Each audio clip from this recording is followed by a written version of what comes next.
Imagine a world, if you will, where technology could connect you with the loved ones we have lost. Well, that is a world that one local author has imagined and has recently released her first book. Within the Wake is a story about a man who works in the tech industry and stumbles upon a new form of technology that literally connects him to another dimension. Seattle author Susan Cummins joins me now. Thank you for being here, my friend. Oh, I'm so happy to be here. Tell us a little bit more about the plot, because there's so much more than I could explain. It's basically about a family that lives in Queen Anne, up on, the top of the hill, and he's in the tech industry and he works in security.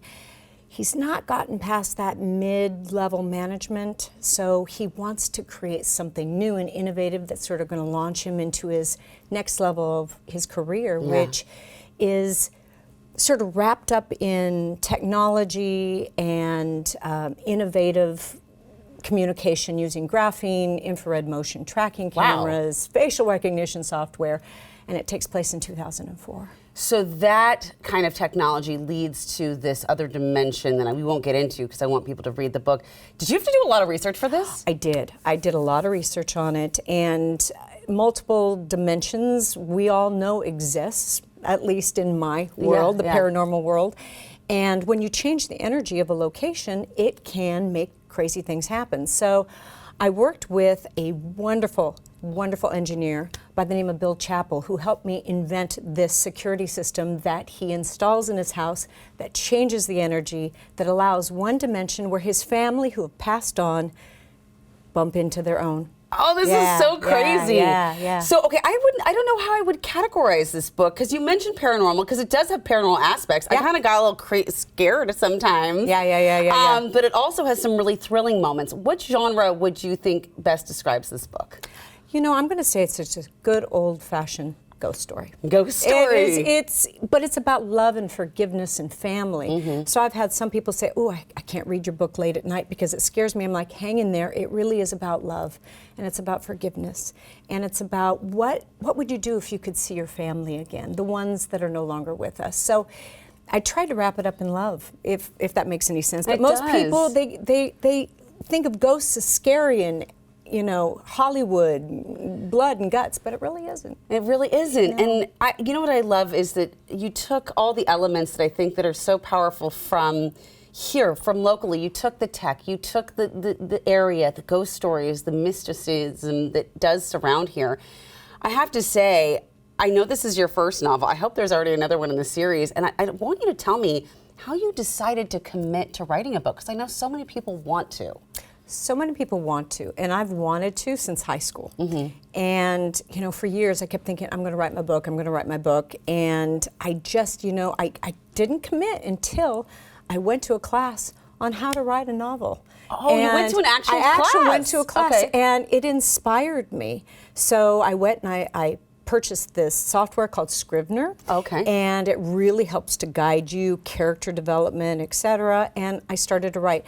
And the class that I went to said, write 500 words a day. Okay. Commit to writing 500 words a day and write what you know. I think a lot of people, they try to sort of veer off into directions that may be fabulous, but when you write what you know, like I wrote about Seattle, I know Seattle. I wrote about the paranormal world. I know about the paranormal world because I'm an investigator. So I combined everything I know with a story, and it just flowed. And I think that's why people hit roadblocks, because they don't write what they know. But you have to commit to it. And like you said, when you didn't know something, you tapped into your friends who did understand to make sure the technology checked out and all those things. It's so smart. Did you have like a mentor or a teacher or somebody who was guiding you? I know that you have said in your thanks to so many friends for kind of helping you through this. Who was really there to guide you?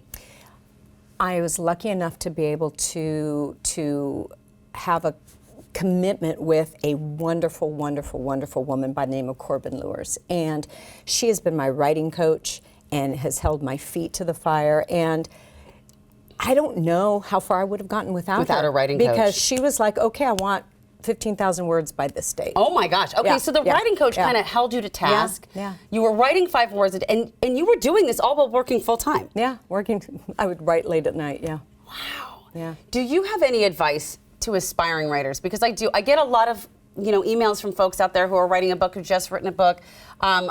What would you share with them?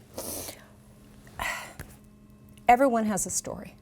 And I think everyone should look at writing a book. Nowadays with self-publishing, you can share your story. So if you have a story, just sit down, start to write, get your outline, and see where it goes. And it's amazing how many people are able to do that now with Amazon and all the different platforms in which to have their book sent out into the world. Right. So, It's not just tied to a publisher anymore. No, Thank it you isn't. so much. Oh, thank you for having me. This is such a fun book. It's local. It gives you the chills. It has all the things. So I so appreciate you sharing it with us. So thank you. We can't wait for the next one.